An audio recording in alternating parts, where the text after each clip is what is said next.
നമസ്കാരം. കേരളത്തിൻ്റെ ദീർഘകാലമായുള്ള സ്വപ്ന പദ്ധതിയാണ് അങ്കമാലി ശബരി റെയിൽപാത. അങ്കമാലി മുതൽ തിരുവനന്തപുരം വരെയുള്ള വിവിധ ആക്ഷൻ കമ്മിറ്റികളുടെയും ഹിൽഡഫിൻ്റെയും നിരന്തര പരിശ്രമം സർക്കാരുകളെ കൊണ്ട് ഈ തീരുമാനത്തിൽ എത്തിച്ചുവെന്ന് വ്യക്തമാക്കിയിരിക്കുകയാണ് hill integrated development foundation general secretary Ashwanth Bhaskar. നിലവിൽ എരുമേലിയിൽ അവസാനിക്കുന്ന രീതിയിലാണ് ശബരി റെയിൽപാതയുടെ ആസൂത്രണം.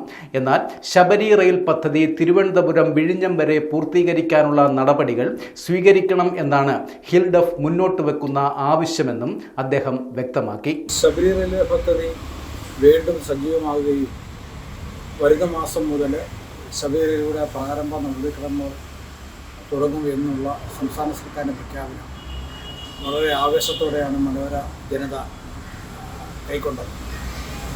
നമ്മുടെ ആവശ്യം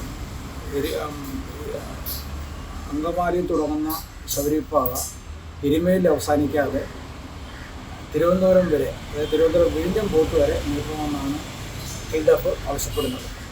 അതിനാവശ്യമായ നടപടിക്രമങ്ങൾ എല്ലാ വിധത്തിലുമുള്ള പിന്തുണയും മലയോര ജനത സർക്കാരിനും നൽകും എന്നാണ് ഹിൽഡഫ് വിശ്വസിക്കുന്നത്. അതിൻ്റെ മുൻപന്തിയിൽ എപ്പോഴും ഹിൽഡഫ് ഉണ്ടാവും. ശബരി റെയിൽവേ പദ്ധതി യാഥാർത്ഥ്യമാക്കാൻ വേണ്ടി വീണ്ടും സജീവമാക്കുകയും അത് കേന്ദ്ര ഗവൺമെൻറ്റിനെ കൊണ്ട് അംഗീകാരം നേടുകയും ചെയ്ത ബഹുമാനപ്പെട്ട കേരളത്തിലെ മുഖ്യമന്ത്രി ശ്രീ പിണറായി വിജയൻ, റെയിൽവേയുടെ ചുമതല വഹിക്കുന്ന മുഖ്യമന്ത്രി അബ്ദുൾ റഹ്മാൻ, അതുപോലെ തന്നെ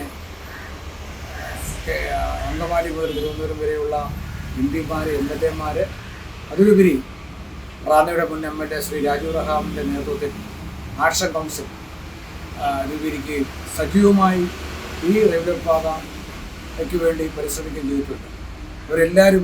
അവരെല്ലാവരുടെയും കഠിനമായ പരിശ്രമമാണ് ഈ റെയിൽവേ പാത വീണ്ടും സജീവമാക്കാനും ഇടയായിട്ടുണ്ട്.